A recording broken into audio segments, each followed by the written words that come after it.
As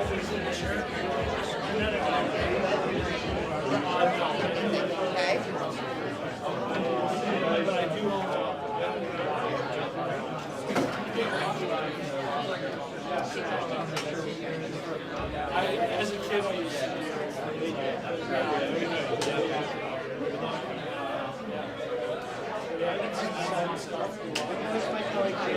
Nice hats, guys. Not bad. Thanks for going through the process. It's a big day. So I was just saying, I had some experience in college because I wanted to start a culmination in Michigan. And so I know the feeling is very much waking up today. It was actually pre-NIL. It was a social media-based network where we brought in athletes. We had brands partner with us on content, but it was working out. We had like, yeah, exactly. We had like 20 days every game, so we had every athlete on campus audition. Well, no, so they didn't really get paid other than like, we used it for sponsorship. The players get some type of monetary reward. So like it would be like a salary, for example, we help them kind of go in there and get taken care of. And get some discounts on stuff. They want to tell the story. I'll but I ended up competition. I was supposed to go to DC Accelerator. Yes, he will be there. As of right now.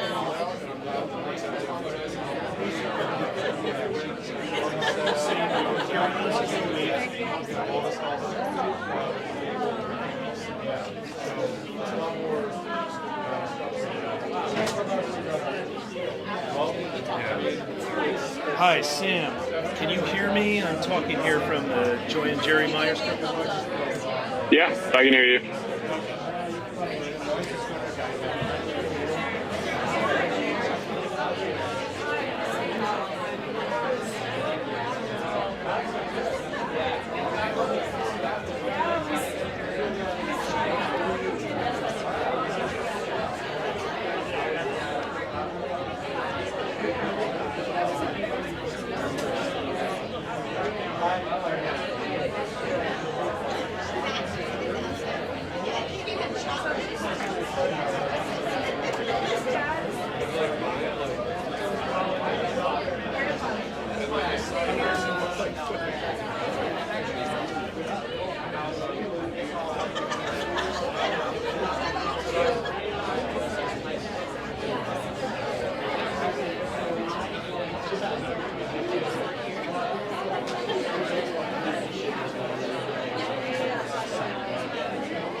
Yeah, it goes to Sam.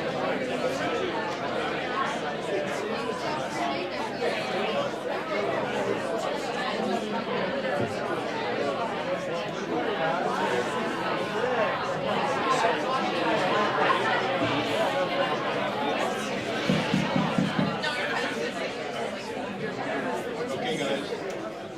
Jake and Zach.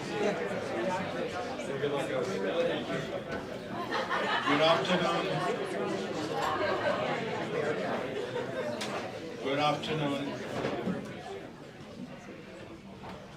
Welcome, everyone. Welcome, please. Find a seat. There are plenty of seats.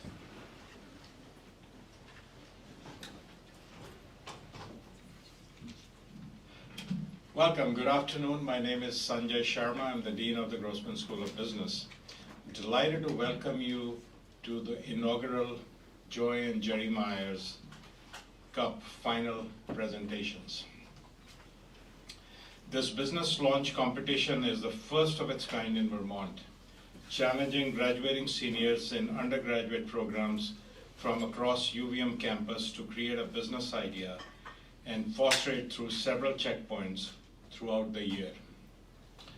Students are encouraged to develop mentorship relationships with corporate partners, research markets to forecast business opportunities, challenges, and growth. Joy and Jerry Meyers met as undergraduate students here at the University of Vermont in the 1950s and would go on to raise a family of avid skiers in Stowe. Their son Chip and his wife Louise, representing the Meyers Family Trust in their honor, staying focused on the goal of showcasing UVM's student entrepreneurs to create Vermont-based organizations that will go on to benefit the Green Mountain State. The Meyers family has generously donated to the winner of tonight's finals a cash prize of $212,500. This is the largest cash prize of its kind, not only in Vermont, but amongst the most prestigious collegiate business launch competitions in the country. In addition to this cash award, partner organizations in this area have also offered in-kind services to the winner in the form of office space, mentorship, and advice.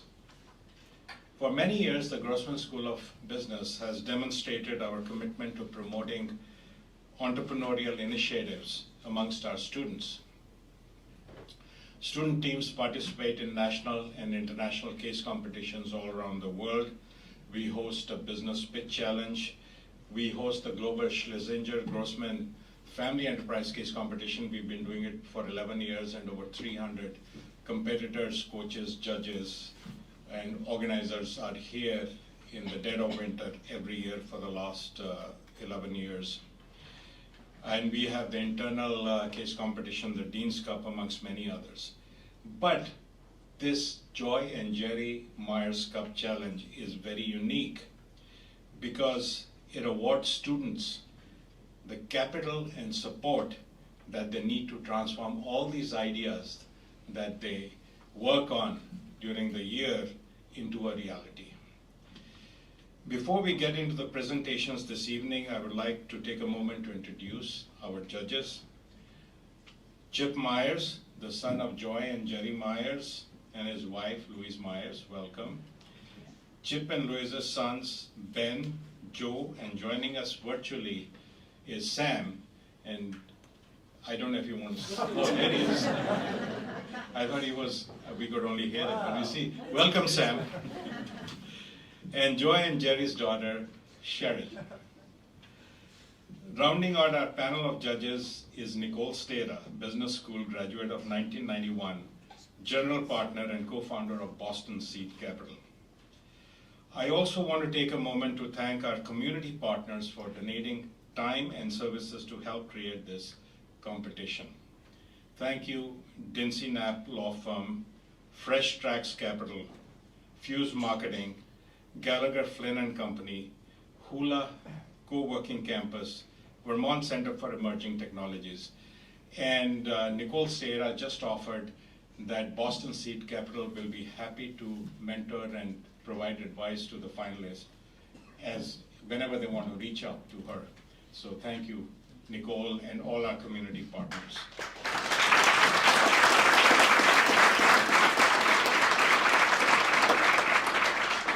And before I invite Chip and Louise to come and talk about this competition to you, we have a message from somebody wishing us well for this.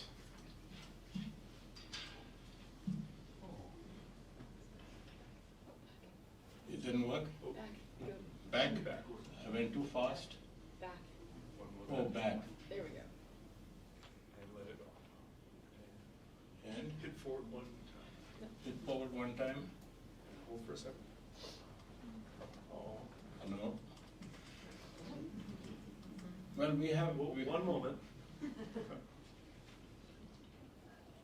we have a message from a well-wisher, which you may want to hear. Okay, Here we go. Everybody, this is Mark Cuban. Welcome to the Joy and Jerry Meyers Cup. I think it's amazing that you all are pitching your businesses. I hope they're all incredible. And one day, I don't even want you to come on Shark Tank to pitch us. I want one of you to just crush it and take Mr. Wonderful's place. It's about time. Good luck, everybody, and enjoy, and keep on watching Shark Tank.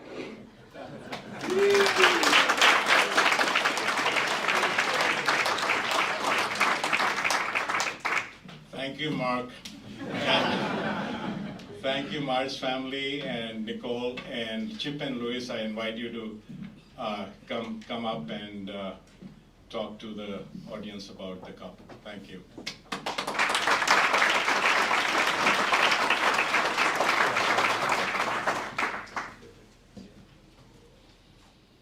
Thanks for everybody who's attending today. We really appreciate the support.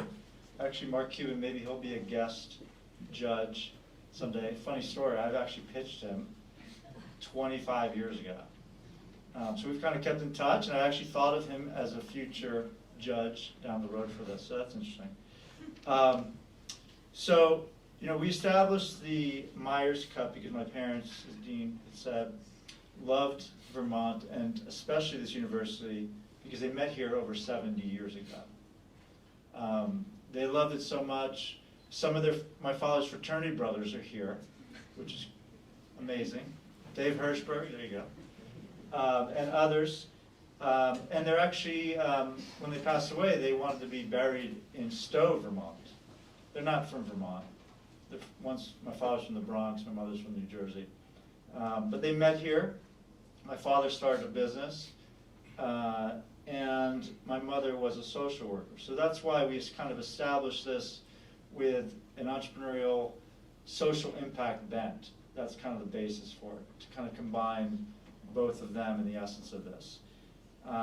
You know, this was many years in the making, so I wanted to kind of thank a few people. You know, I originally reached out to Professor Eric Monson. He's probably here somewhere. There he is.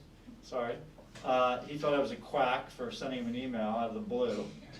I told the story before, but and because of him and Anna Marie Gerwitz, who's no longer here, they helped cultivate this, introduce me to everybody and all the participants that have been helping us. Obviously, Dean Sharma and the UVM staff for all their administration support during the past year. All the advisors, who many are here, you know, representing DINTS, VSET, Gallagher, Hula and Fuse, as well as Nicole, who came out here to graciously give their time, you know, of preparing all the students and the presentations. You know, when I think about this, this is kind of insane, the amount of money and the services. When I was a student, and I was an entrepreneur student as well at USC. I was in their program. If someone came in and said, you have an opportunity to win $250,000 plus another $250,000 probably in services, I would have been just blown away. I wouldn't have believed it. And so that's kind of what's happening here. This is like going to change someone's life forever. And hopefully change Vermont and the community too. Because 20 years from now, they're going to be the inaugural Meyers Cup winner. And that's really powerful. And they're going to be great ambassadors for many years, hopefully. I'll let you say a few words. So you went off script. I did, sorry. You took most of what I was going to say. Sorry about that. That's So what I usually anyways, do. I'll just sum it up by saying Yeah. we're really excited to be here. We were really impressed with all of the business plans that were you know, presented, and especially the finalists. We spoke to at least a few of you on the phone, and we wish you luck and success, even if you don't win. You know, you guys are awesome, and this, you know, we're really happy to be here, so thanks. Thank you.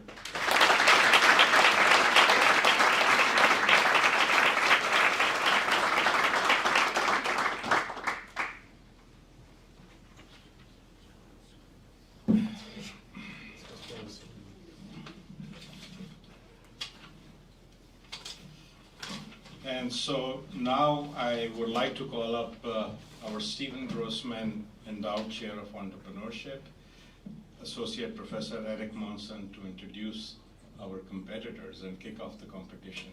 Welcome, Eric.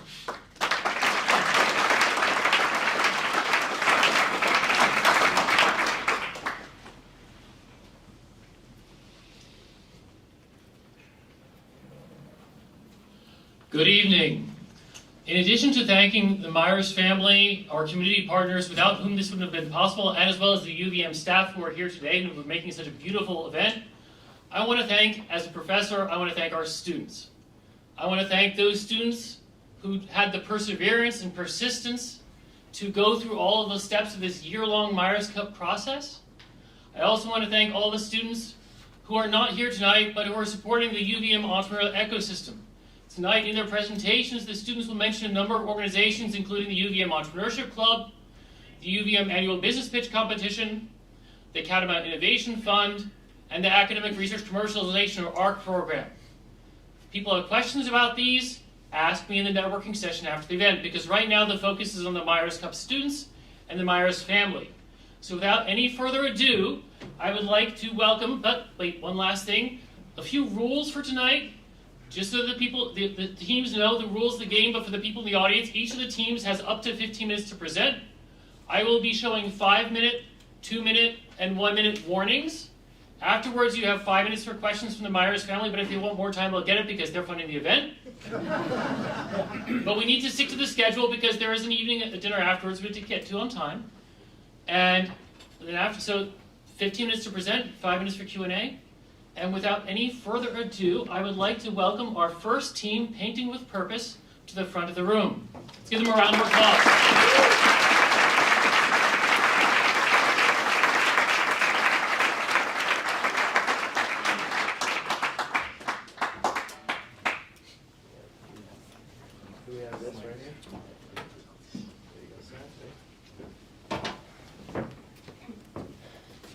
Good evening, everybody. Thank you for being here tonight. Thank you to the Meyers family and the judges for making it out, hearing all these amazing pitches. My name is Jake Falanga. I'm here with my partner, Zach Dunn, and we want to introduce our company, Painting with Purpose. We're a residential and commercial painting service, and we have a dual mission of not only beautifying the greater Burlington area, but also helping to fight homelessness within our community. Tenants and homeowners, we've probably been in a situation where we needed an electrician to come over and fix a light bulb, or a painter to come over and do an apartment turnover, or even a plumber to come fix a leak. So we called the electrician, and we never heard back. And then we called the painter, but he's booked out 4 months. And we got the plumber over for an estimate, but he hasn't responded in 3 weeks. Ladies and gentlemen, this is because there is a giant trade labor shortage in the United States. And it's really no secret. We've dealt with it as tenants. I'm sure many of you have dealt with it as homeowners. And part of the reason for this is that the traditional trades are aging. Right now, 55% of tradesmen and women are approaching retirement age, while only 9% of people aged 19 to 24 are actually stepping up to fill this void. So this issue is only going to get worse as time goes on. And part of the reason people aren't stepping up is because there's a bigger emphasis on 4-year degrees. People no longer are proud to say that they're not going to go to college and they're going to go and get a good job, a good career in the trades. And another reason for this is because there's been a downwards pressure on wages and benefits. So just in this past decade, if you account for inflation, construction worker wages have dropped by 22%, which is a major reason that Zach and I helped start this company, Painting with Purpose. We built this company around dealing with these issues. So first of all, we want people to be able to get reliable and professional painting work in a timely manner. And we also want to be able to provide careers to people that need it with wages, benefits, and take care of employees. So just a little bit of background on Zach and I and who we were before Painting with Purpose was founded. I've been painting since I was 15 years old. I started with my grandfather in his small business. I worked my way up through larger firms over the years, and then eventually I came to UVM where I met Zach. And my story begins when my parents came to UVM. They graduated, eloped down to Florida, had my brother and I. Me and my brother started a mobile auto detailing service during COVID because everything was shut down, where we would go to people's houses or places to work and detail their cars. By the time I was a junior in college, I was sold and set on the idea of starting a painting business. And so I started working for a painting company where I met Josh Malik, who's a current partner of our company. And then I came to class with my painter whites. Jake's been a painter since he was 15. He immediately recognized. We started Painting with Purpose. Less than a month later, we had our very first job, and we broke even. And just a few months after that, we actually secured our largest job still in the history of the company down in Middlebury at the Congregational Church. We're actually still doing work for them to this day. And just some months after we completed the first leg of that job, we hit our $100,000 revenue landmark. We were able to get our company out of Zach's Honda Pilot into a brand new, shiny 2006 GMC Sierra with only 180,000 miles on it. And just like any startup, we had our ups and downs, but by the time it was summer of 2023, we had 3 trucks, we had 10 full-time members. Fast forward to today, we've eclipsed $1 million in lifetime revenue with our company. We We now have 11 full-time employees, and we're going into our third exterior season. None of this would be possible without our wonderful team. Some of them are seated over there. We just want to thank you guys. Like I said, none of this would be possible. It's a group of young professionals that show up and embody our values every single day. We couldn't be more thankful for what you guys do. And just to reiterate, our partners, I'm Jake Falanga. Over there is Josh Malik, and of course I'm here with Zach Dunn. But we don't only utilize our team, we also have several key partners that we rely on and that rely on us for our operations every single day. Some of our largest customers are both residential and commercial builders as well as property managers. And we quickly want to highlight some other key partners, the first being CVOEO, which is the Champlain Valley Office of Economic Opportunity. This helps keep our mission alive of donating to help get homeless people out of shelters and into permanent housing. Sherwin-Williams also supports us in a number of different ways, from uniforms to signage and consultation, and they also give us a professional place to interview new employees. And finally, UVM-CIF gave us some early initial investment, let us hit the ground running. And when we leverage both our team and our key partners, we're able to put our company's values to work. So our values are professionalism, integrity, and community. And just quickly to define all these, professionalism is showing up and looking the part, getting the job done right, and leaving no doubt in the customer's mind that we're the right team for the job. Integrity is treating ourselves right, treating our employees right, and of course treating the customer right. And finally, community is really the foundation that we built this whole firm around. We love our community, we love Chittenden County, we love Vermont, we want to take care of it in any way we can. So quickly to just run through some of our operations that support these values. Really, we focus on both hiring and training. In terms of hiring, we're looking to hire the best people, not necessarily the best painters. If we get someone with 20 years of experience that doesn't fit our values, we would rather take somebody that is, filling our values and fits into our culture, and we'll be able to actually train them up faster than our competitors, and this is because we have a unique training program. So we're able to get people from being what's called an apprentice to a journeyman, where they can be left alone on a job 1 to 2 years faster than our competition. And our training program doesn't just focus on painting, it also focuses on teamwork and communication with the customer, which is very important to us.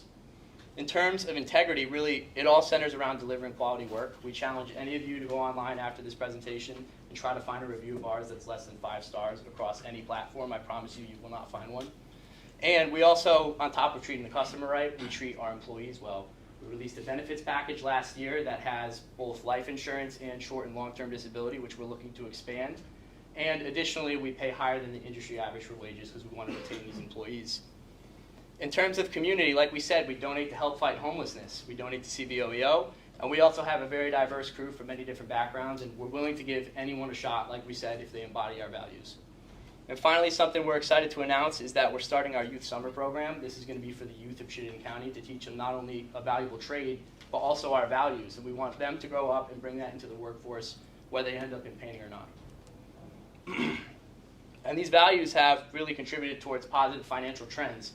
Last year we did just under $600,000. We're on track to do $1.1 million this year. And part of the reason for this is we can thank our more productive painters. We're 37% more productive in generating revenue per hour than our competition. We've also been able to keep payroll as a percentage of revenue steady over the past 3 years, which is very important for us because we give more benefits and pay higher wages, and our people end up doing more work for us. We've also managed the company where we don't have to take on any debt, which we're proud of, and we reinvested our $50,000 worth of profits last year back into the company. Finally, one thing we wanted to work on was our profit margin. In 23, it was 8.5%. We've since bumped that up in the first 15 weeks to 11.4%, but there's still more work to do on that. We need some additional equipment, and we'll touch on that in a little while. But one thing we just want to quickly look at is a question that we often get, which is, you guys are monetarily contributing to a cause. Does it make sense to be putting that money into something like fighting homelessness instead of reinvesting it back into your company and using it to scale? And our response to that is, let's not forget why we were here in the first place. Right, so we are painting with purpose. We've always had a purpose. Our mission is a dual mission to beautify the greater Burlington area and also help solve the solutions to end homelessness here in Vermont. Pictured here is myself and Jeff. Jeff was the very first person that we were able to help get from shelter into permanent housing. Our partnership with CVOEO works something like this. So CVOEO is able to help people go from a homeless state into shelter.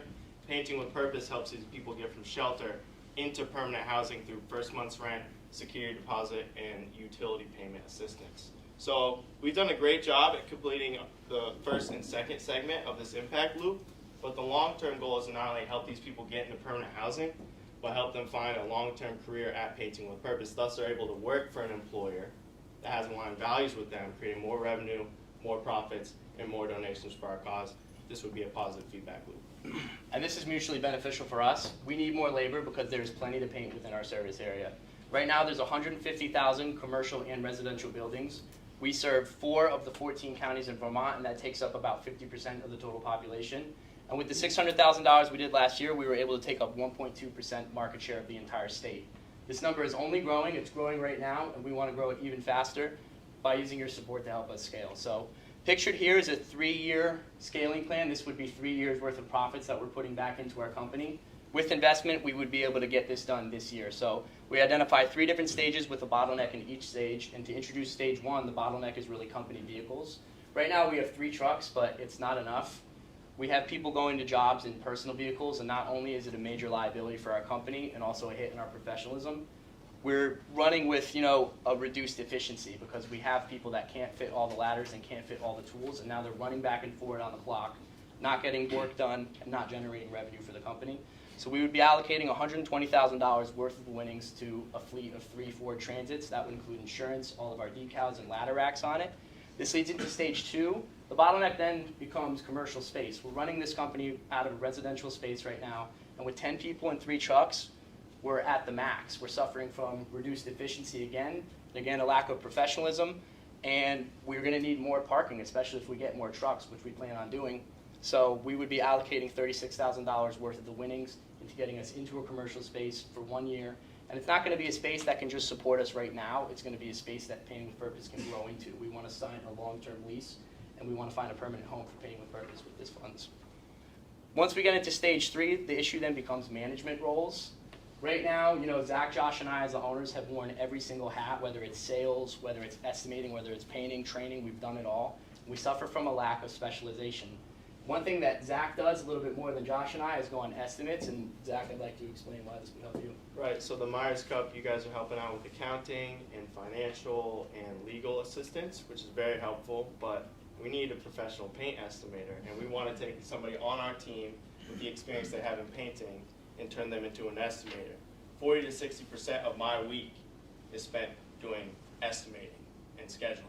So if we have somebody that we can turn into a full-time estimator, that's a full-time job for somebody, and I'll be able to spend more time getting into lead generation and sales, and also finding the right hires for our company, growing our company, making it more efficient, and increasing the volume of business that we can take on. And like Zach just said, increased volume is one of the major things that's going to help us out. We're going to be able, by 2025 with this investment, to hire an additional 5 full-time painters. That means we need to have the trucks, though, and the commercial space, and we need somebody to get these estimates out of the way to get the jobs to keep everybody employed.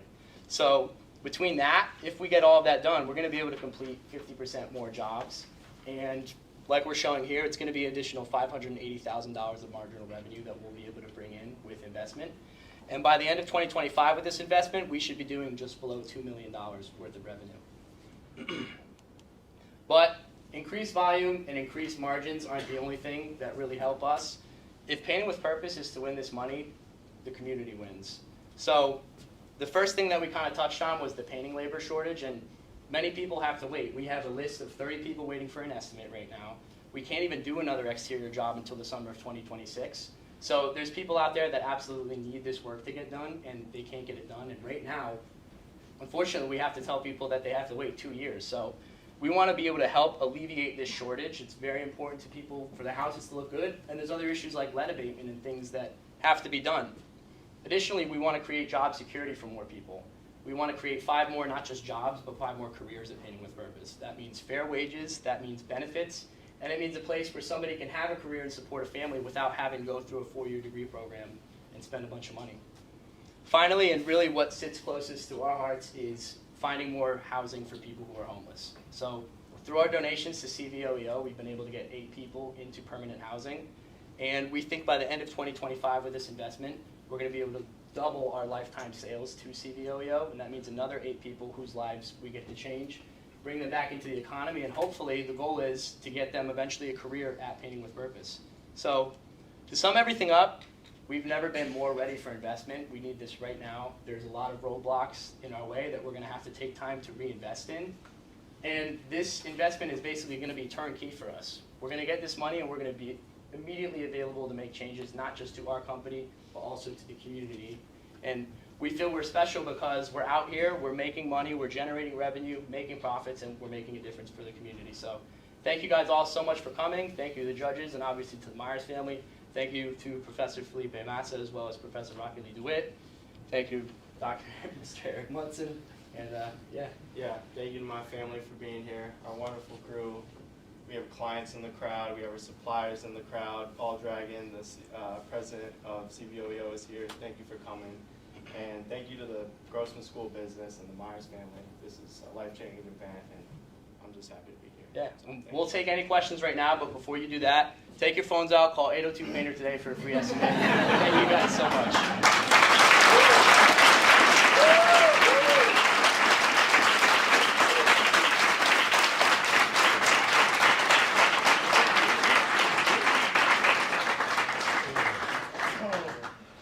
Did you have a question, Sam, first? Maybe Nicole, you want to go first? Great presentation, guys. Thank you. I'm dying to have my house painted right now. I've got two questions. I'm just going back and forth. What's your long-term plan for this business? I mean, you grow to 2 million, 3 million, but like, what do you want to do with this whole thing? So, we can flip through. This is what we call our Step 30 plan. Oh, You know, you have one. yeah. So eventually we want to franchise this company. We understand that that's pretty far down the road right now. You know, like we say, Step 30. But eventually what we want to do is bring people in that have been working for us, and once we trust them enough, we want to be able to send them out to other areas to start their own companies, and we want to be able to invest a lot of money into them. So a company that's doing, you know, the franchising painting right now is CertaPro, but they actually subcontract all of their people, so they're not technically CertaPro painters.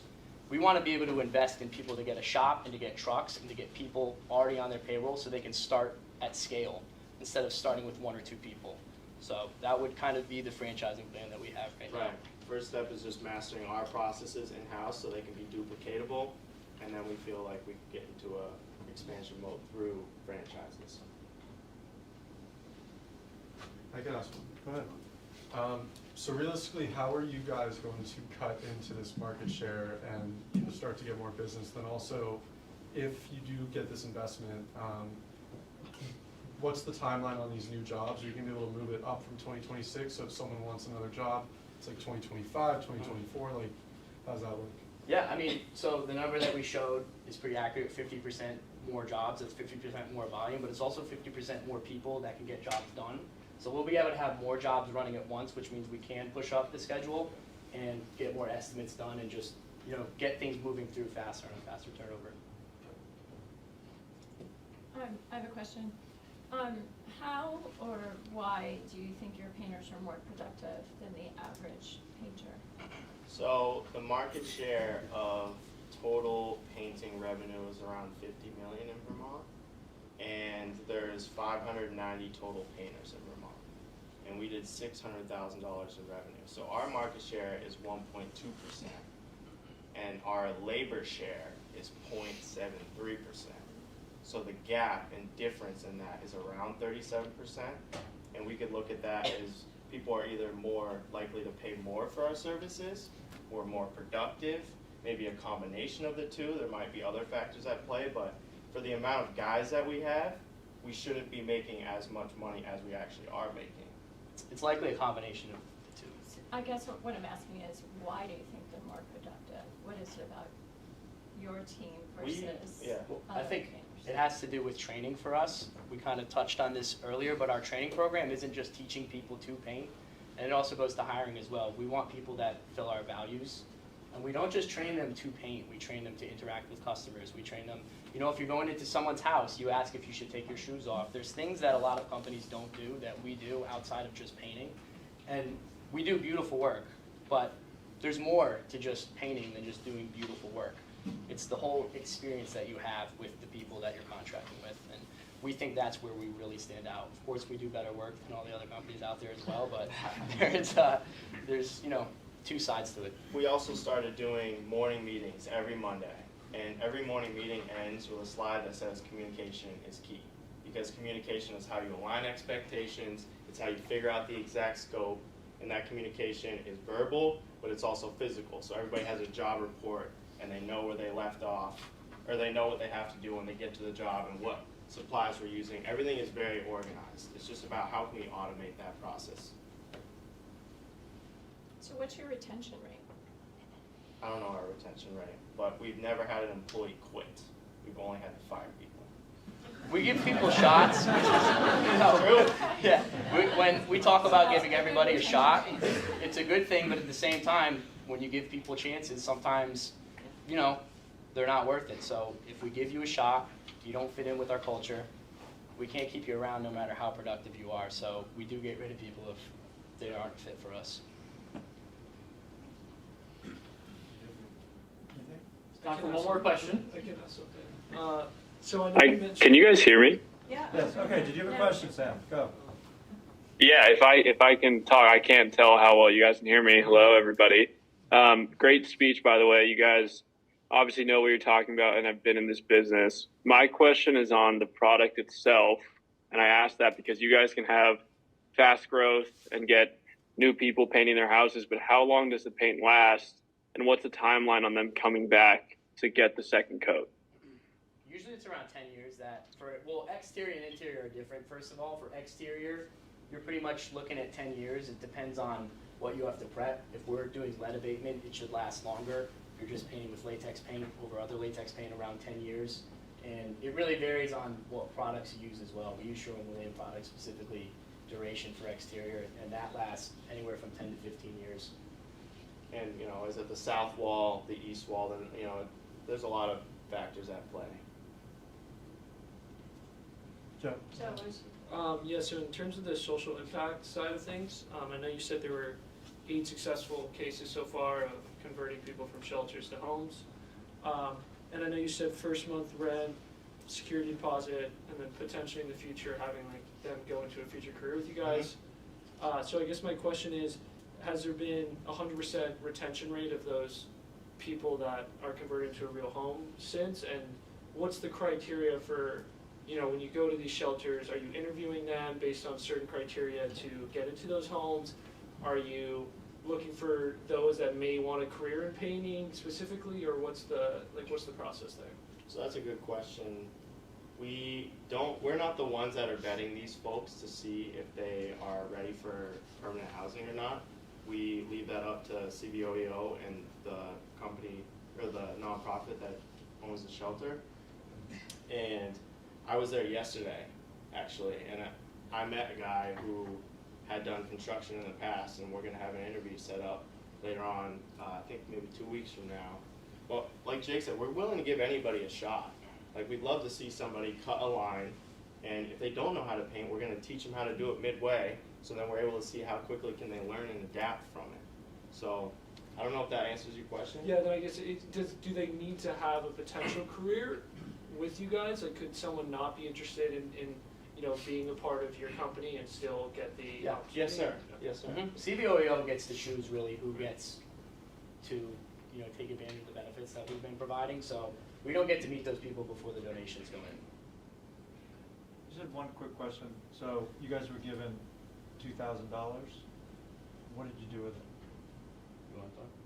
We're having How'd you training. spend it? Yeah, we're going into right now our 3rd exterior season, as we mentioned. And we have some new people on the crew who haven't done exterior painting before. So what we're going to do is basically bring everybody in. When is it? This Friday? Next Friday. Next Friday. Next Friday, we're going to be bringing everybody in, paying them for a full day, and doing a full day of exterior, you know, training, where we're going to show people how to set the ladders, remind people how to set up the sprayer, and go through all of our processes, take an entire day. At the end of the day, we're going to have a cookout. And So that's what you're using it for? Mhm. Okay. Yep, training day. Get everybody on the same page for the whole summer. Okay. Thank you very much. Thanks. Thank you. Thank you.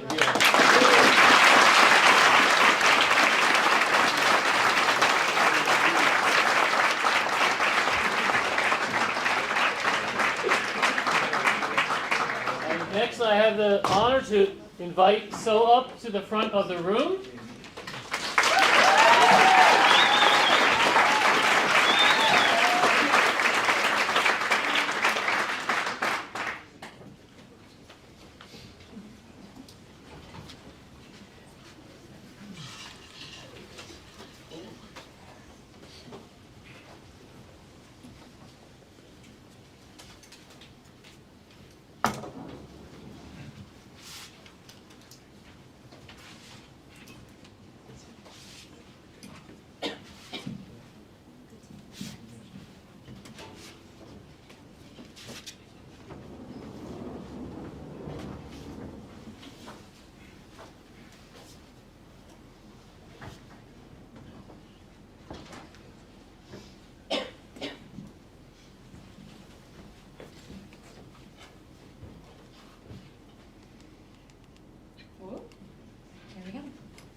So hello and good morning, everyone.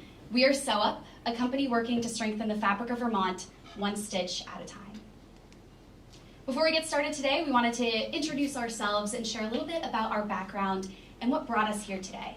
So my name is Lucy Powell. I'm a senior here at the University of Vermont, and I'm studying community entrepreneurship and public communications. And my background lies in my over 13 years of sewing experience. As you can see here in this picture on the far left, that is my great-grandmother. She is the one who taught me how to sew and introduced me to the concept of upcycling.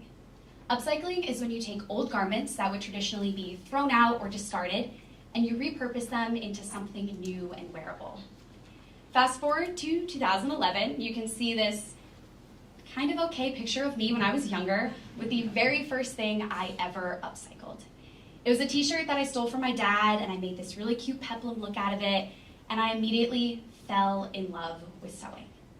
Fast forward to today, I've spent the last year running a small business out of my college apartment where I sell upcycled clothing such as this vintage quilt turned into a jacket, my recycled denim jacket here, and this rack of clothes right here. Hi everyone, my name is Taylor. I'm also a current senior here at UVM studying business in Grossman. As you can see in the photo to the left, I've always had a flair for fashion. This is a picture of me on my first day of first grade wearing fake pink glasses. It actually made it really difficult for me to see, but I wore them anyway. Since then, my personal style has progressed, and so have my entrepreneurial skills. Over the last 2 years, I've been a part of the Academic Research Commercialization Program here at UVM. This is where I met Lucy, and we were on a team together to commercialize a medtech startup, and we also found our passion to start our own business. The first problem that we're addressing today is that only 12% of secondary education students in the United States receive some form of technical training, like sewing, in their curriculum. This leaves a huge underserved gap because 47% of Gen Zers are interested in going into the trades once graduating from high school. Additionally, there's a huge problem with the Gen Z audience in the last year feeling increased senses of loneliness. As you can see, 53% of them are self-reporting this loneliness. We've developed Sew Up as a solution to these. Sew Up is a community-centric sewing space that provides both in-person and digital resources to learn how to sew. I'm going to walk you through the 4 main features of our company. The first is that we host in-person lessons. This allows us to provide our customers with immediate and customized feedback to the projects that they're working on. Additionally, it allows us to be a third space within the Burlington area. The concept of a third space has been dying out over the last few years. You know, somewhere that isn't work and isn't home. We want to fill that gap in the Burlington area. Secondly, we provide a skill-based curriculum. We're going to teach our customers, sure, how to thread a needle, but we're going to also teach you assets that you can use to find a career with Skida or the Johnson Woolen Mills, or even start your own career through sewing. Next is our sustainable practices. Every year, over 92 million tons of clothing waste is dumped in landfills across the globe. We want to work against the waste in this industry by utilizing dead stock fabrics and upcycling practices in all of our lessons. And lastly, we're not just a physical space here in Burlington. We're also creating a digital community through our online lessons and online resources that our customers can access. Our business model has 4 main streams of revenue. To walk through them, our first revenue stream comes from our lessons. We provide 2 modalities with our lessons, first being in person and the second being digitally over Zoom.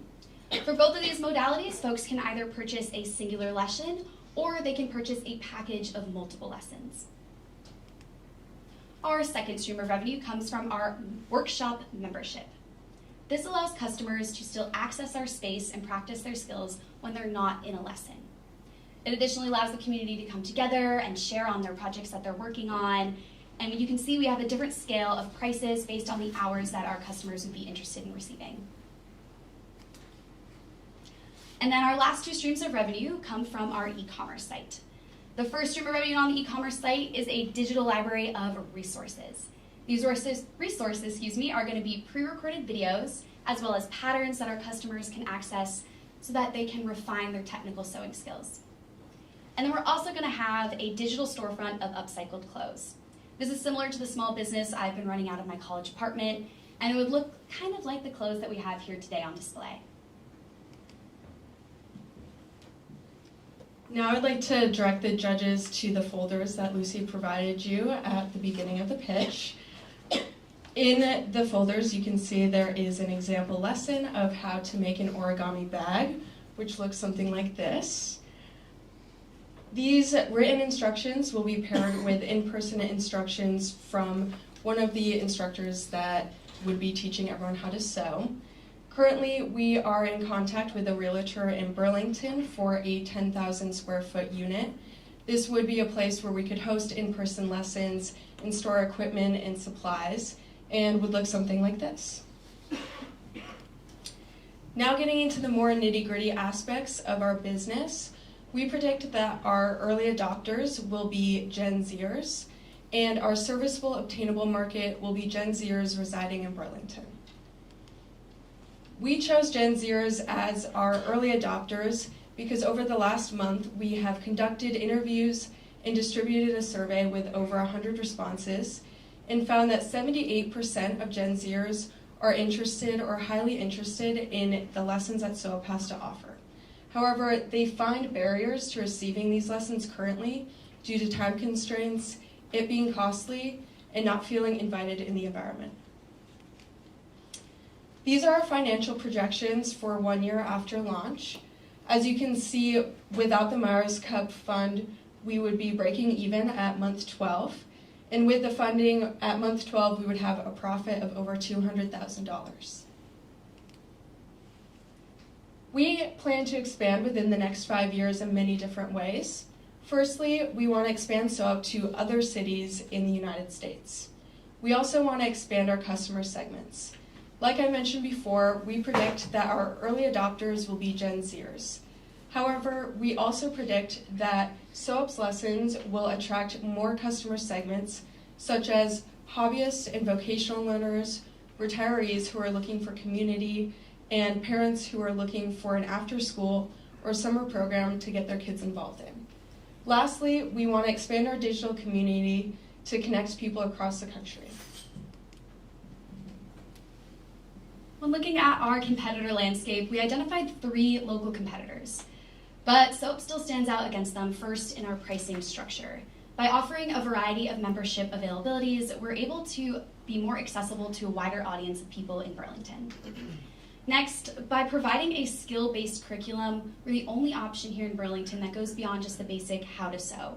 We're here to empower people to turn their skills into a career. Next, we stand out in our consistency. We're going to be offering lessons multiple times a day throughout the course of a week, which allows students to be able to practice their skills as much as they would like. And then lastly, we're the only company in the area that is directly targeting Gen Z in both our marketing and the curriculum within inside of our lessons. And then expanding our competitor analysis to be looking more nationally, we still stand out against these national competitors by being the most accessible price point. Additionally, we are one of the only places that will actually provide our customers with the resources that they need, especially through our workshop membership. Folks can still access our space, utilize our resources, and not have to have it all at home. Additionally, we want to be able to empower our customers through our lessons. So they have a personal project that they want to work on. We want them to bring it in and we can help them achieve that goal. And lastly, by providing in-person and digital spaces to grow as a community, we really stand out against our competitors. Looking at our past milestones, we have received advising from members at VISA and Vermont SBDC over the fall and spring semesters. We also participated in the fall UVM pitch competition and partnered with the Catamount Innovation Fund, which is a student-led business accelerator program here at UVM. And just last week, we pitched in the 12th annual UVM pitch competition and were awarded Best Pitch. Within the last 60 days since the semifinals, we've accomplished many things. However, we wanted to highlight the fact that we hosted 3 pilot lessons to cohorts of 40 students in UVM Sustainable Fashion class. And this picture over here is an action shot of one of the lessons taking place. With the semifinals prize money, we were able to hire a UVM student to create a logo and brand identity system for SewUp. We also were able to purchase supplies, which helped us to host those in-person lessons. And lastly, we were able to buy some equipment such as a sewing machine and a camera and lighting system to take some content and really start our digital community. We also wanted to take a moment to highlight some confirmed events that we have coming up in the next year. Actually, just tomorrow, a little shameless plug, we're going to be vendors at the UVM Artist Market, which takes place out on the Davis Green starting at noon, where we will be selling some of our upcycled products, such as the ones here on this rack, actually exactly the ones on this rack. And then looking forward in through the summer and the fall, we've actually partnered with the Champaign Valley Office of Economic Opportunity, or CVOEO. They have contracted us out to be the instructors and coordinators for 40 sewing lessons through those coming months. And then within this year, we're also going to be continuing to develop our social media presence and working on our digital resources that will be posted on our website. With this Meyer Cup fund, we would be allocating the money to many different things. However, we wanted to highlight two main ways we would distribute this money, which is firstly staffing. This would allow Lucy and I to work full-time with SewUp and to hire some people onto our team. We also would be using a large portion of the money to rent a physical space. This would really allow us to start having consistent in-person classes and provide our members with the supplies and equipment they deserve right from the beginning.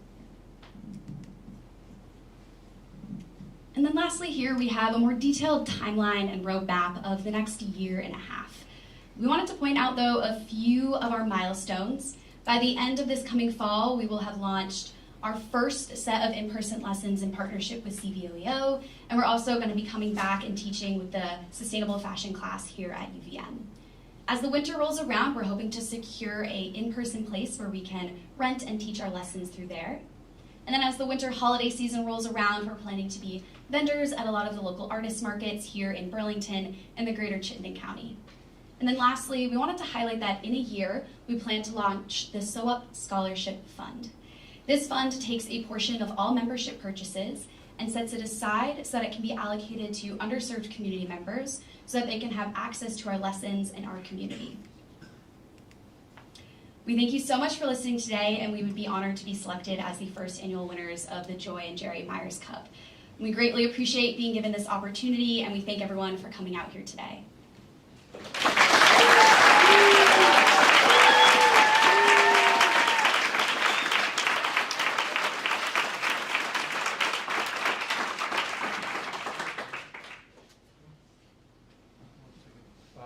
Yeah, I guess I could ask something. So, great presentation. Thank you guys. And the clothes are beautiful, obviously. I'm just curious about some learnings you guys had from those 3 cohorts you guys did, and just like other events you've done so far. Like, what have been some of the challenges, and like how have you guys overcome those? Absolutely, that's a great question. I think definitely in starting with the first cohort of lessons, we had a mixed group of skills. We had some people who had never learned to sew before. We also had a few folks who had maybe used a machine every once in a while, maybe kind of knew the background. So the first day that we hosted lessons, it was a little chaotic, but as we went on, we realized that a really beneficial way to do it is to split the class up into different categories. So maybe a group of people who have never learned to sew, intermediate, and then more advanced. And then as our lessons went on, we progressed to allow the more advanced students to kind of integrate with those beginner students to allow them to kind of build community and help each other within the groups as well.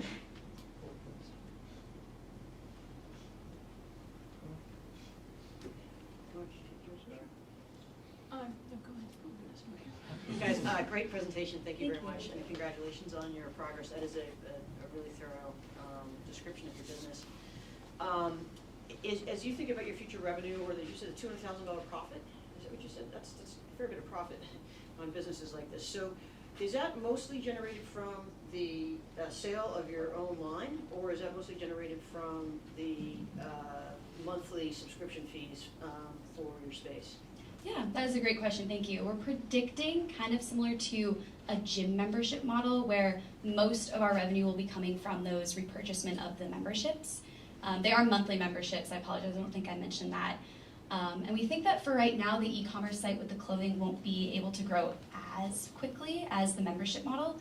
But we're hoping that in the future we can kind of create almost like a co-op with other people that we train and other artists in the area so that they can have a platform to also sell their wearable art on as well. Is it safe to say Build-A-Bear for sewing? Something like that for adults? Yeah, I like that. Yeah, maybe Vermont teddy bear for sewing.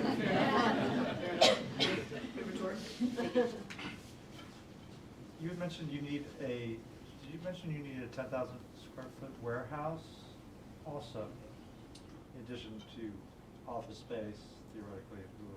Do you have a place in mind and some of this money would go to allocate to that? Is that what? Yeah. Yeah, we've been looking at a space that is 10,000 square feet, and it would have our office space and then space to store our supplies along with space to have the lessons. So it'd be like everything in one. Yeah, so that's what a lot of the money would be going towards renting that out. And then you talked about the wearable art. So these are artists that would utilize your services to showcase their art on clothes. One-offs basically, or it would just be, how would that scale, I guess? That is a great question. A lot of times small artists really struggle to kind of find promotion, be able to get themselves out there. So we're hoping to be that support system to them and create kind of a community around the art and the wearable art industry of fashion. And so we kind of partner with them so that they could do drop collectives. So maybe every couple months they would release maybe 20 articles of clothing and things like that, if that answers your question a bit.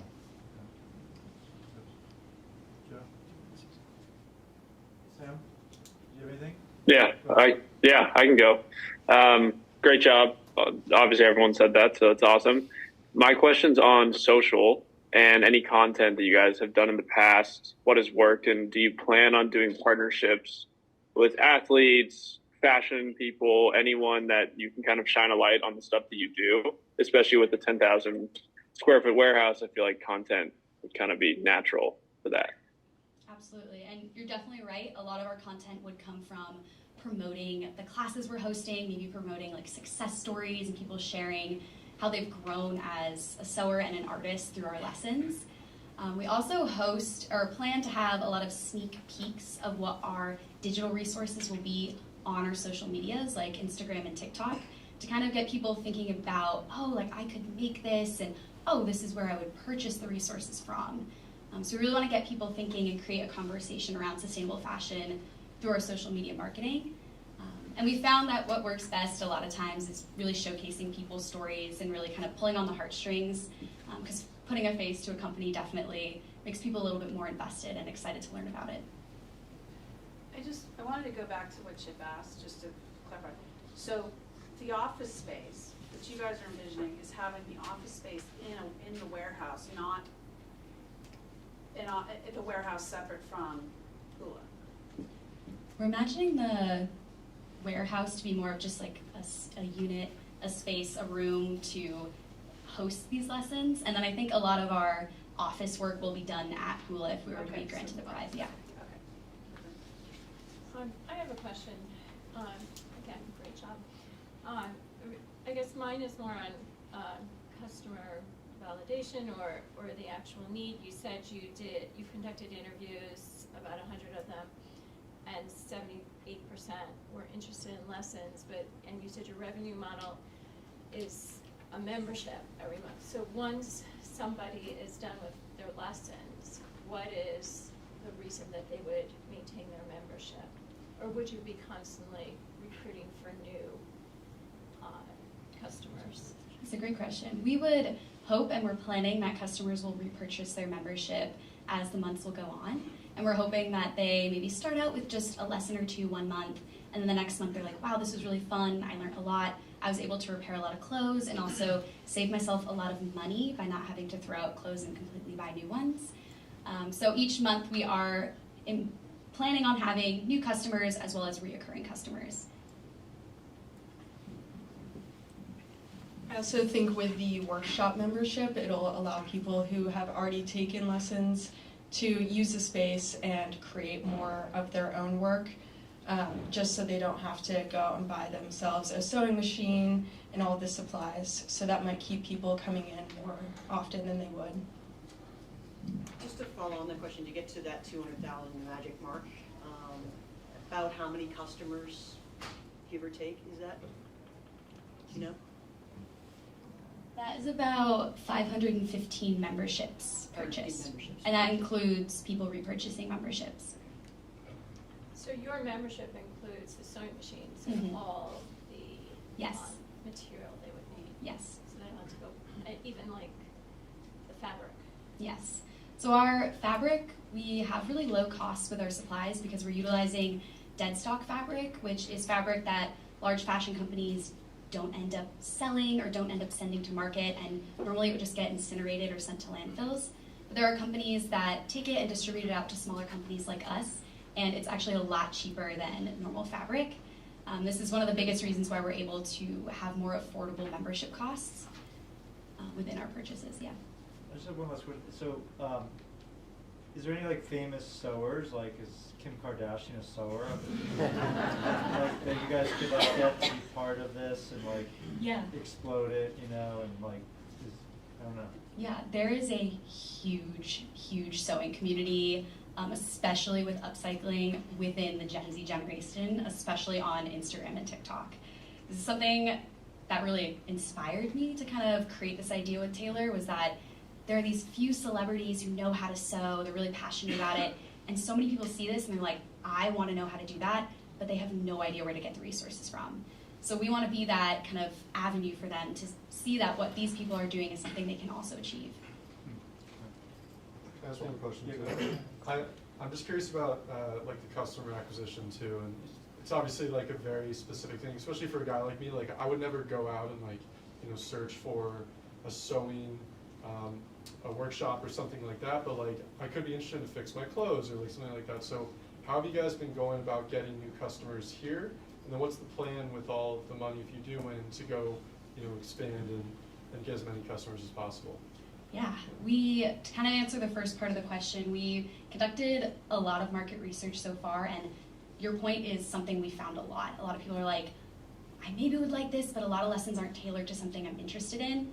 And part of our research we tallied up what lessons people would want to see. And so as we move forward and with the funding, we're planning to create the lessons based on the research that we're going to continue to do to see what people most want to see.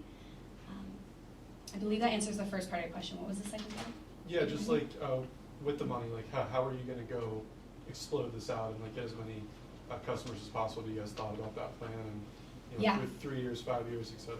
Yeah, so within 5 years, we're hoping to expand to other cities. Realistically, other cities most likely in New England. There's a lot of hotspots in like Boston and New York for fashion, and so we're hoping if we could set up like a partnership program within one of those cities, it'd be a great way to engage people across different cities. And then also, we believe that our online resources and our digital platform will allow us to reach a huge expanse of people beyond just here in Burlington. All right, well, thank you very much. Now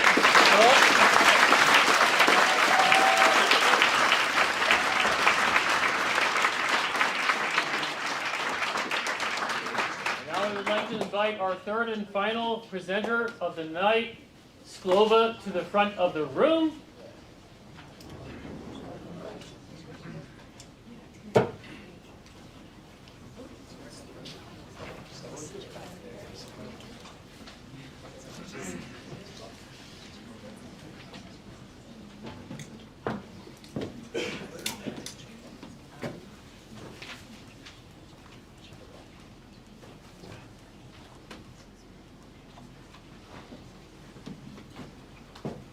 All right. Good afternoon, judges and community members, and thank you so much to everyone who's been involved with this competition thus far for giving us the opportunity to come back for the final round and once again share our business, Sklova, which is an app that aims to bridge generations through flexible senior care. My name is Nicole Sobchak. I am a senior here in the Grossman School of Business studying accounting with plans to obtain my CPA license.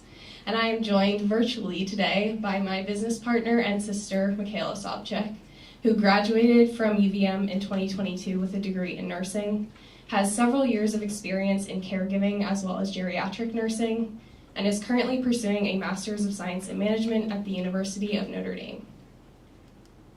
So, what is it that exactly led us to our idea of SCLOVA? Well, it's no secret that the US population is aging, and as a result, there's been increasing concern regarding how seniors will be cared for when they're no longer fully independent. It seems that no matter when I'm perusing through the news, I'm almost always able to find an article addressing this ever-increasing problem across the United States. Specifically, we see that demand is vastly outpacing the supply of caregivers. Care through traditional agencies is only becoming more and more expensive, and clients of agencies are often bound to hourly requirements, such as a minimum of 20 hours per week and 4 hours per shift, which can be unnecessarily expensive for clients that are simply looking for a few hours of personal assistance per week. Because of the immense pressure on the senior care industry due to the rapidly aging population, we've also seen a downgrade in the quality of care for seniors. My capstone project in nursing school at UVM was on the 3 plagues of aging that are often seen in seniors, particularly those in assisted living or nursing home settings. The 3 plagues are loneliness, boredom, and helplessness. As a nurse, I have seen these signs far too frequently in my older patients. I've had a senior crying, saying that they sit around hoping someone will come visit them, but it sometimes takes weeks or months before that happens. And they are not alone in this. About 1 in 3 seniors don't receive a visitor in a 12-month period. We also saw these signs in my grandmother when the pandemic hit. We were no longer able to take her out to lunch, run errands, or play cards with her. And as a result, she declined very quickly due to the lack of social interaction. So after identifying this as a major problem, we saw an opportunity to address it through the college student population. We know that many college students want flexible jobs, and specifically among those pursuing health-related majors, there's an interest in working with older individuals. However, traditional agencies also require minimum weekly hours for their employees, and busy college students just can't commit to that. So putting it all together, we came up with our solution, SCLOVA, which is an app and online platform that aims to connect college students with seniors to provide non-medical assistance. How it works is that on the performance of tasks side, current college students at any level of study will be able to sign up to perform tasks by registering with a .edu email address. They'll have to consent to a background check, which will look at any criminal history as well as verify their identification. And then once they're determined to be a safe candidate, they'll have to complete a few online training modules to ensure that they're properly prepared to assist seniors. From there, they'll be hired on as independent contractors and will be able to set up their profile. Switching over to the task request side, seniors or their family members will be able to sign up to request tasks after, again, completing a background check and setting up a profile. From there, with both profiles then set, seniors will be able to request tasks that fit their specific needs, and college students will be able to pick up tasks that fit their schedule. Once a task is complete, both seniors and students will then have the opportunity to rate one another and leave reviews, helping to really promote a high standard of care on the platform. We believe SCLOVA has the ability to target different types of customers. Customer A is a senior that needs more assistance and is already in a nursing home or an assisted living facility. In this situation, SCLOVA would be a service to supplement the care they are already receiving and may have students help with tasks such as companionship or going for a walk. The goal here is to take some of the pressure off of the main caregivers so they can focus on performing the medical work they are specifically licensed for. For customer A, we also believe that the primary user of the platform would be family members requesting assistance on behalf of their loved ones. Customer B is a senior that is more independent, still living in their own home or apartment that is not designated as a senior facility. And they may need occasional assistance with tasks such as technology assistance or lifting heavy boxes. Here we believe that the primary user of the platform would be the seniors themselves. Customer C includes facilities that may want to partner with SCLOVA to help alleviate the pressure on their own staff. Taking a look at the market size, the opportunity for Sclova is large, with a total available market of about $48 billion, given there are 58 million seniors over the age of 65 in the US. Breaking that down a little further, our potential market starting out in Vermont comes out to be about 32 million. In terms of the business model and specifically the revenue structure, this is something that we've gone back and forth on quite a bit, and as a startup, it is inevitable that our business model will pivot at some point. Our original idea was to follow a subscription-based model where both students and seniors would pay a monthly fee to be able to access the app and tasks, with additional fees being paid per task. However, more recently, we've been leaning toward a transaction fee model where there would be no subscription involved. Sclova would take a 20% commission on all tasks. Given our TAM and an average hourly rate of $25 per task, we believe that if we are successful, we would be able to capture about 15% of the available market, which would see about $5 million in revenue from Vermont as our first market. So to actually get to market, we plan on advertising in a variety of ways. For students, we'll look to utilize university job boards, student newspapers, social media, as well as campus ambassadors. And then for seniors, their families, and facilities, we'll look to utilize flyers, digital letters, newspapers, as well as, again, social media. In terms of competition, there are two main categories of competitors that exist for Sclova. The handyman app TaskRabbit, as well as other apps like it, and traditional home healthcare agencies. So looking at apps like TaskRabbit, while they do allow for flexible scheduling with no minimum hourly requirements, they're not specifically designed for seniors, and they don't generally have a very young employee demographic, which is something that we found seniors are really looking for. Moving over to home healthcare agencies, while they are specifically designed for seniors, they don't allow for flexible scheduling due to those minimum hourly requirements, and they're also, again, they don't generally have a very young employee demographic. Since the semifinals, we've been working on organizing a pilot to establish product market fit. A pilot would allow us to then build out our financial model and work on developing an MVP. Our hope is to run the pilot in Vermont, starting with a focus on customer A, which is seniors in nursing homes or assisted living facilities.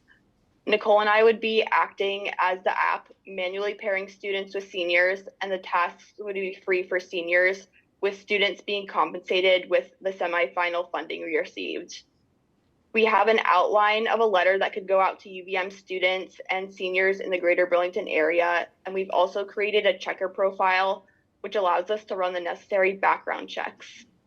Right now, we're working with law students to create an outline of the liability forms for both students and seniors to participate in the pilot. And then moving forward, our goal is to partner with a local nursing home to then be able to get the pilot up and started. To give you an idea of what we have spent money on so far, the semifinal funding has been used on setting up our accounting platform, meeting with different professionals to go over our finance strategy, meeting with a student designer to help create a new logo.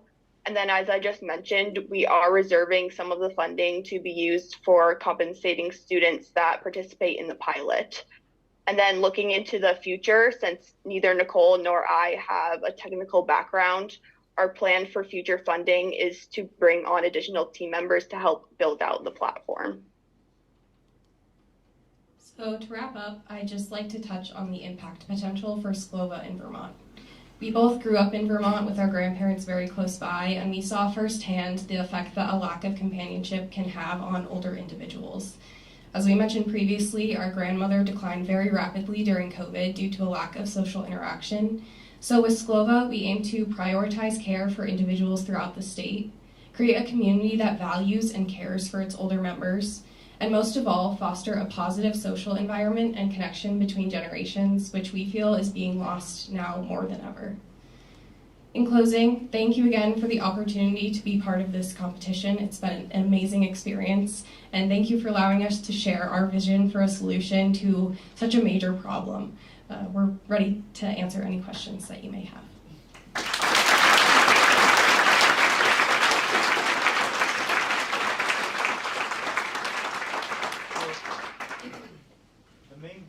differentiator, you would say, is the college student piece, right? Okay.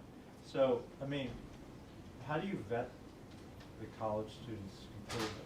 Because, I mean, obviously UVM, very mature college students, but where I went to school, I wouldn't hire them to cut my lawn. You know, so like, that would be my biggest concern about how do you do all that? Like, how do you ensure that these kids are going to show up and do the right thing?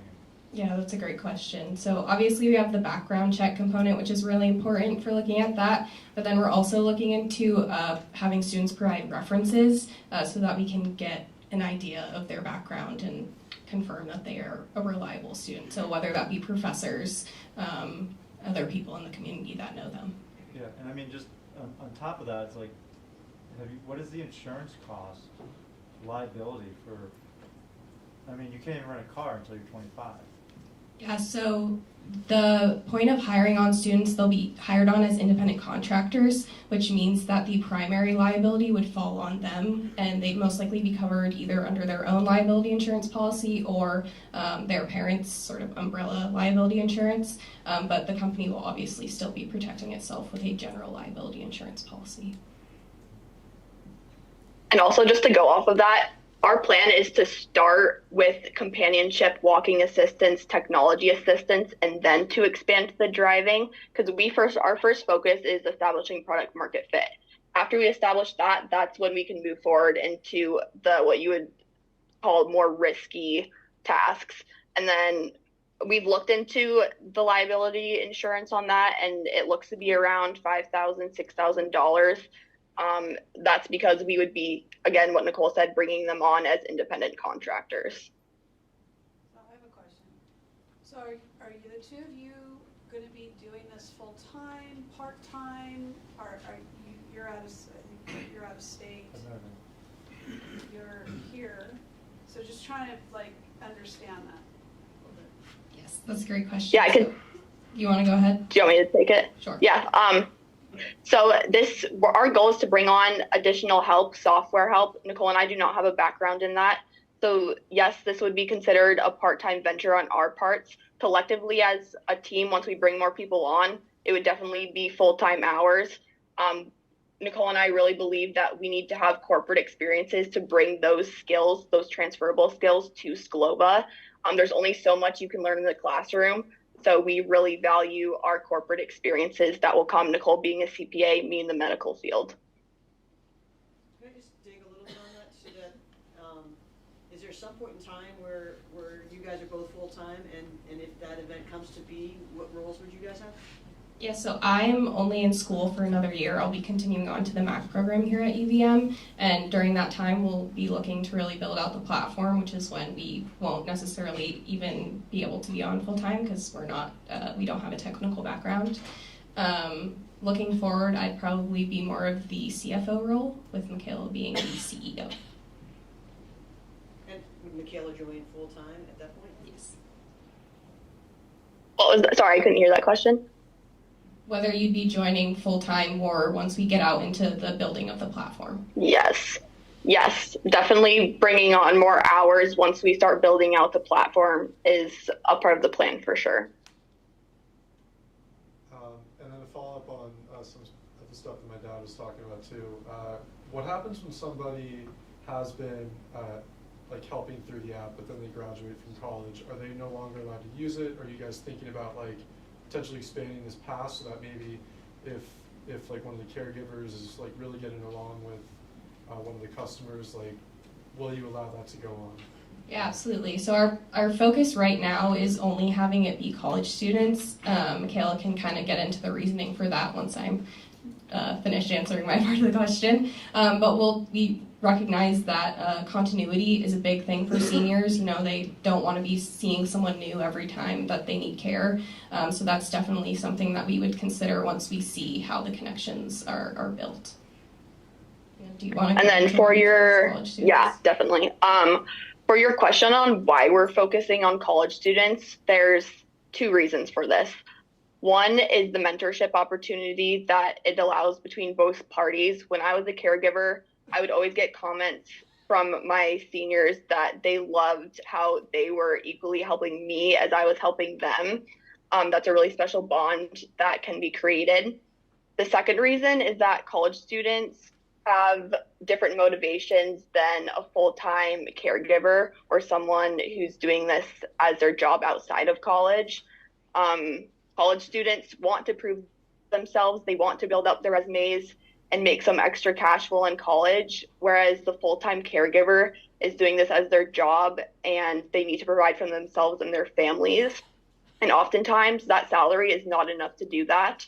That leads to burnout, and then that also translates to a decrease in quality of care. So in our minds, to ensure that seniors are getting the care that they need, there's a greater chance of them being treated as we want to treat our grandparents if they are college students.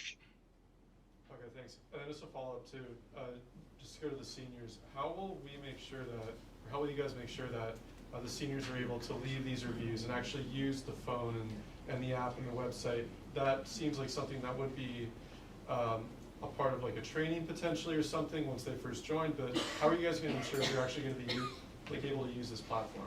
Yeah, so a huge component of that is empowering family members to also be involved. A lot of times they already are involved in their care because they're the ones being depended on to provide that. So yeah, a huge component is empowering family members to really connect with their senior to be able to utilize the platform. And then, like we mentioned in the earlier slide with the different customers, there's different primary users that we see for the app. So for seniors that are already in nursing homes or assisted living facilities, we see their families really being the primary users of the platform. And then seniors that are still in their own homes, the seniors themselves would be using the platform.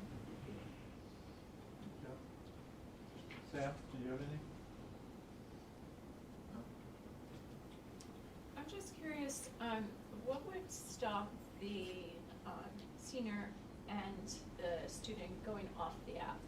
I know that happens in visiting nurse situations where you can engage the nurse privately. Do you see that happening here? Yeah, so leakage is definitely something that we need to be concerned about. How we see going about mitigating this is really having all messaging being done on the platform, only providing first names so that we want a deep connection to be made, but taking some sort of precaution to keep identities. And then also having all transactions being done on the platform so there's no exchange of like personal banking information to facilitate transactions outside of the app. All right, let's give Stova a round of applause.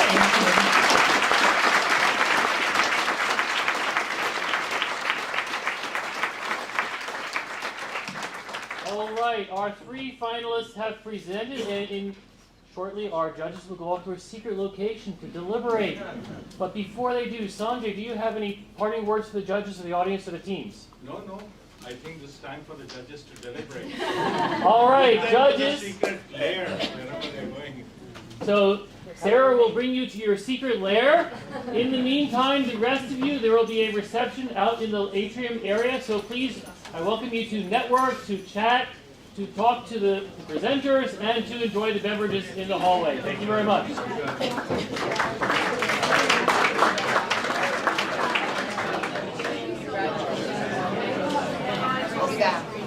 And people, and be back by 6 p.m. You don't want your water? The water bottles are already being washed. Our staff is very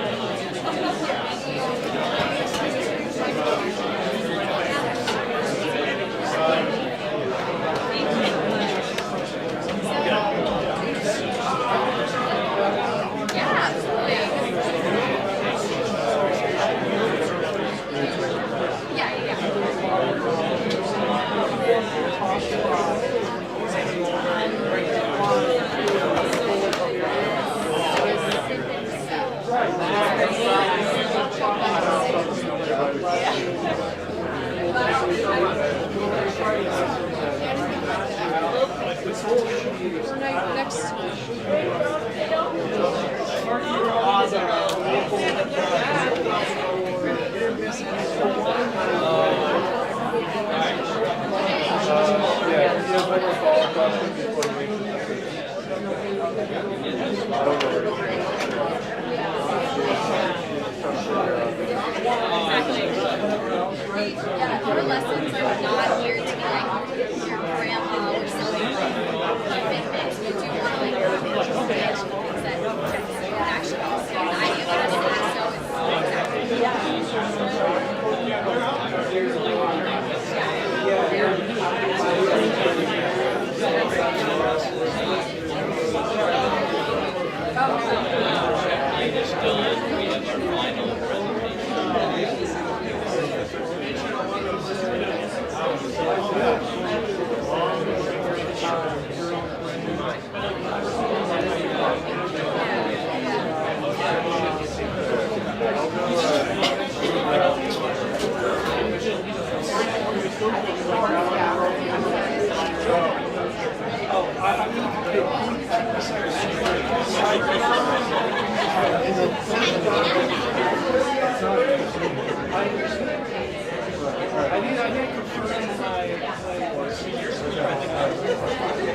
My family donated to us today, so I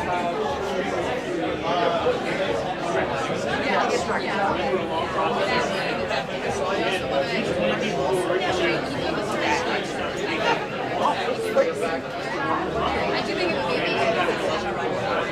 It's like, yes, you can buy it.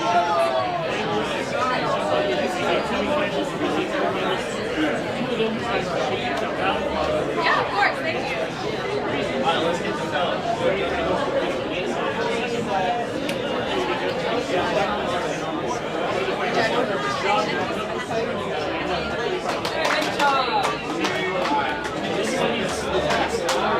Hey, how's it going? Thank you, sir.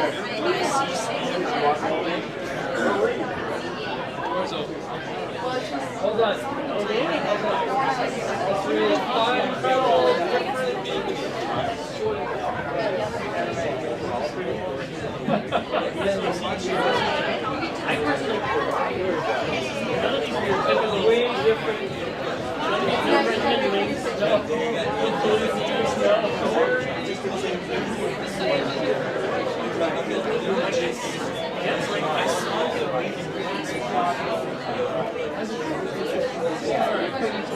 I love to find the room.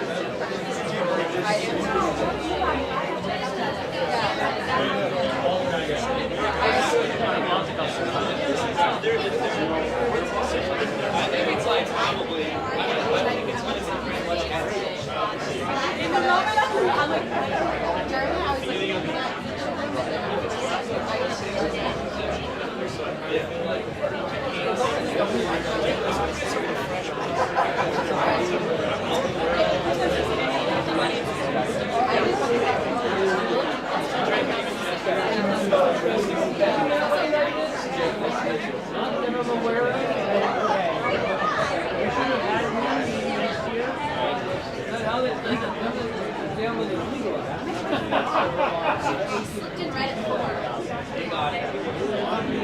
My mom's wearing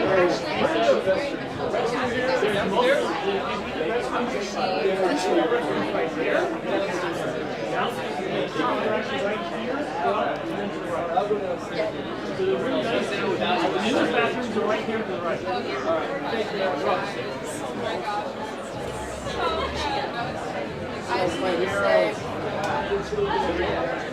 It is. Oh yeah? That is good. It's awesome to see you. I know. Maxine, I have this best friend. Really? I do.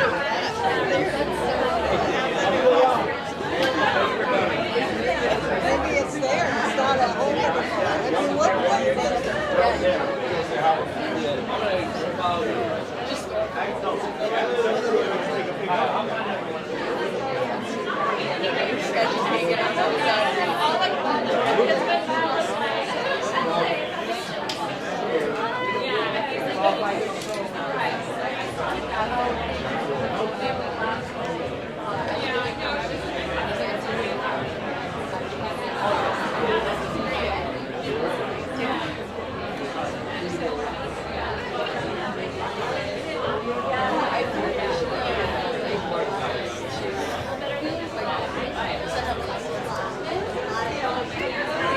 I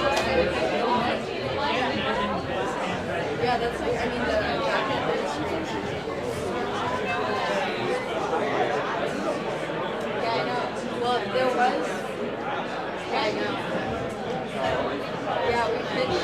Yeah, we did a pitch last night to about like, how do we think that we could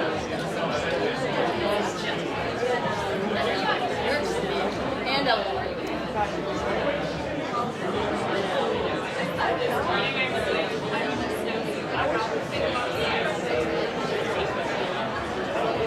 I actually have no idea. Well, she's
out-of-body experience that I've almost really rolled the weight off my shoulders.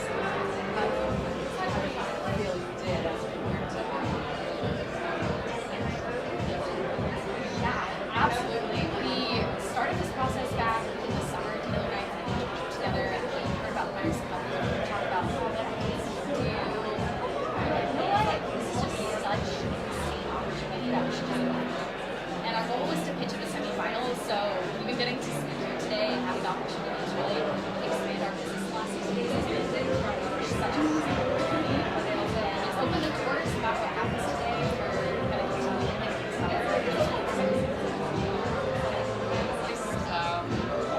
So what would you say to someone next year who's thinking about it and like what experience? Yeah, just do it. That is my biggest piece of advice. Just go for it. There's going to be a lot of people that work along the way. Business has a lot of mentors that they can in the area, a lot of people, like you said, and they actually want to help you. So it kind of makes the process a little bit less intimidating. It's definitely worth just focusing on it. I know I said a question. How do you feel like this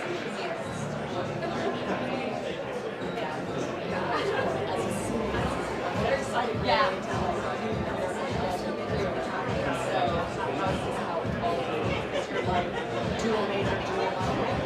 I am. I don't know where you heard that from, but I am.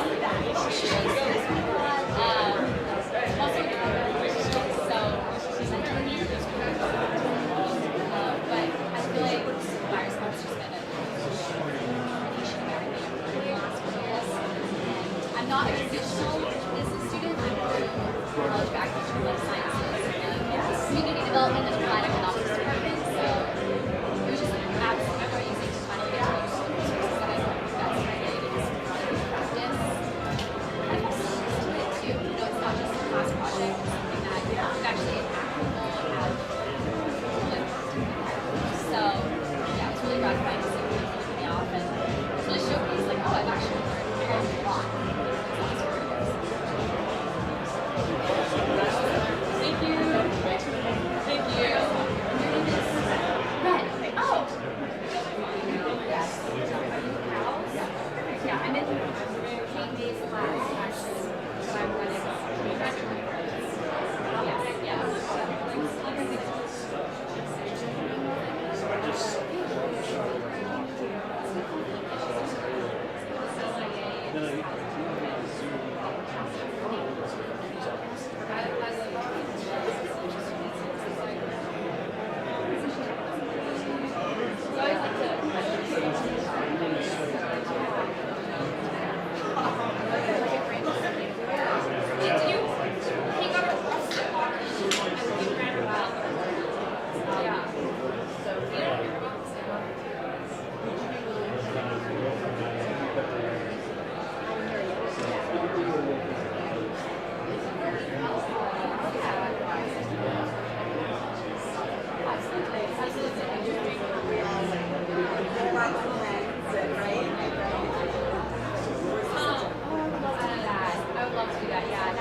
Oh, yeah, yeah. Great, I love the Vermont teddy bear. It's like smart.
Yeah, but like, what do we want it on?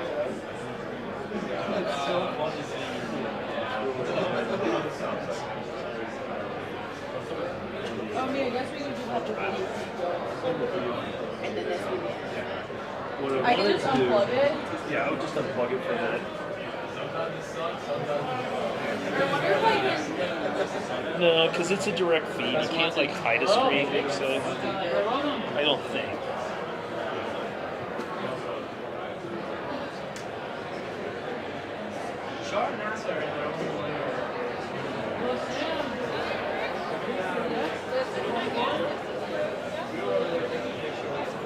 Bob, how are you?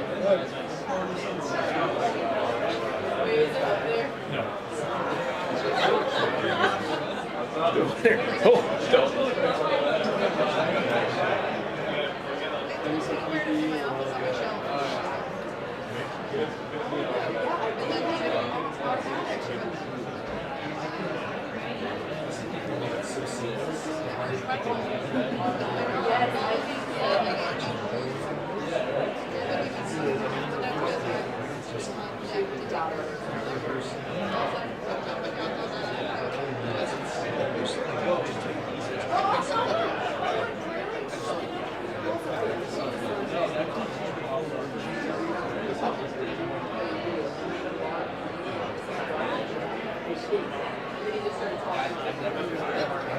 I was watching going like,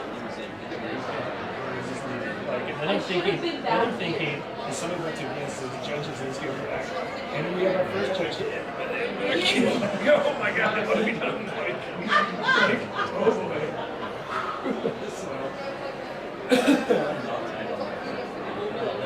Hi, is Mr. Kim there? We need him to fill in really well. That's my job.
Yeah, launch is called Fate.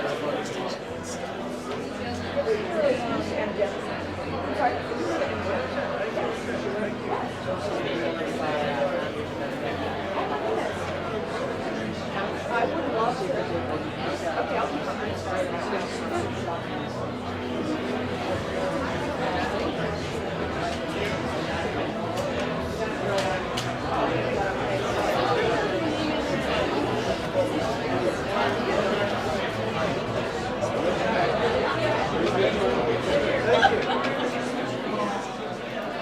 We don't want you getting it today. Last time I see that.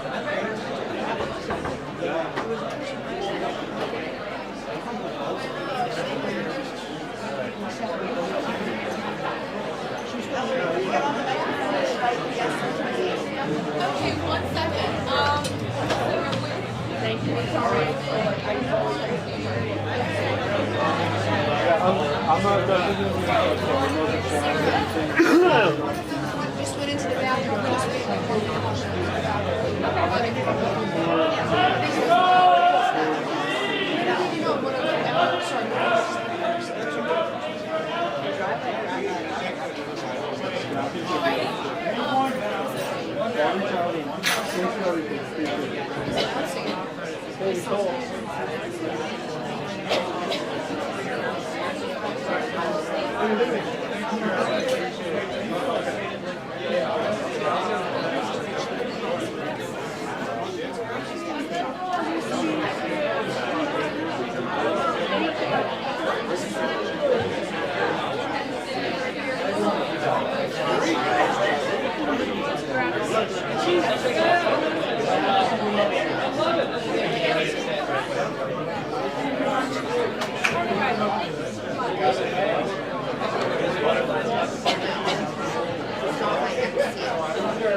I wrote mine.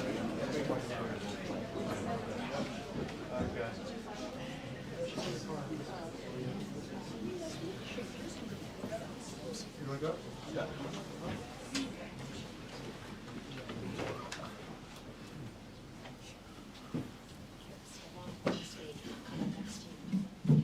Very quiet here.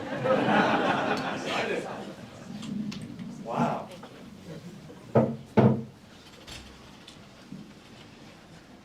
Well, we have an announcement. A lot of heated debate upstairs. All the presentations were great. Again, we thank everybody for participating. All the advisors that gave all their time, thank you very much. But we have a winner, and I believe this is, as we talked about before, is going to change their lives and hopefully change Vermont, Burlington, UVM. This is going to be the inaugural winner of the Meyers Cup. And we are looking forward to them being ambassadors forever as the first winner of the Meyers Cup. So without further ado, I'm going to let my wife Louise announce the winner.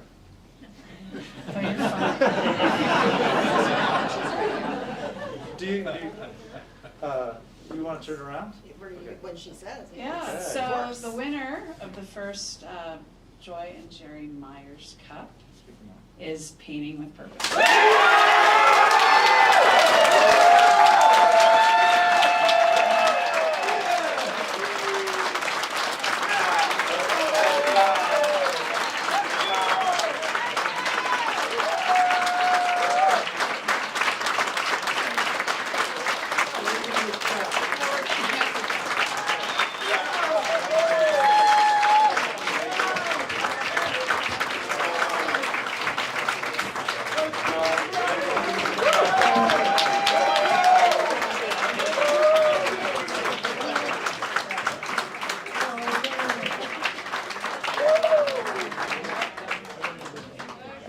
You can't cash this check. One looking right here. And then just one more look in here. All right, thank you.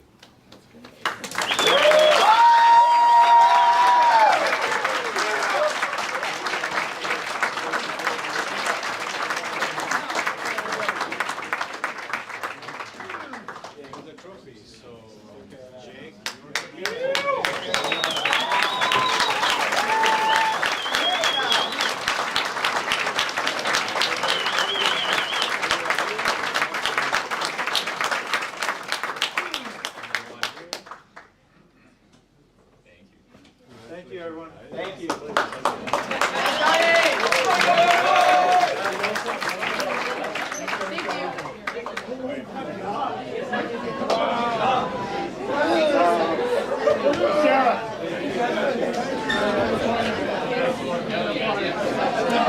Chip, I'm Chip Don. I'm Zach's mom. Thank you. You're doing great. Thank you so much. So we want to clarify. I just want to say that some of us are going to be at Hula for a reception. Thank you everyone for coming. Thank you to the Meyers family. Thank you to Nicole, who has to rush back to Boston after this. So thank you everyone. It's been a wonderful evening, and what great presentations, and congratulations most of all to Painting with Purpose.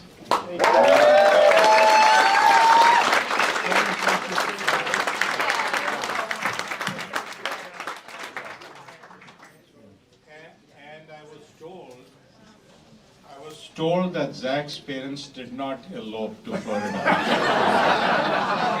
He was embellishing facts.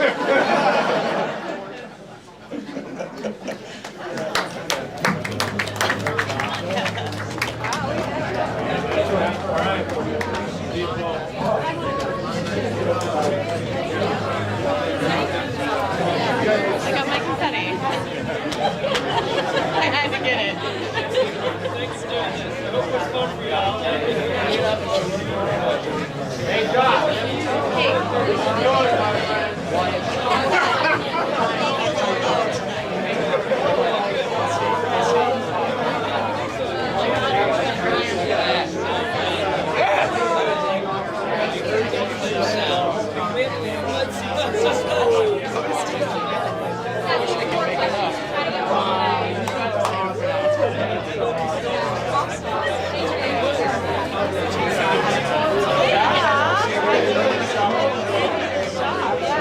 Oh my gosh.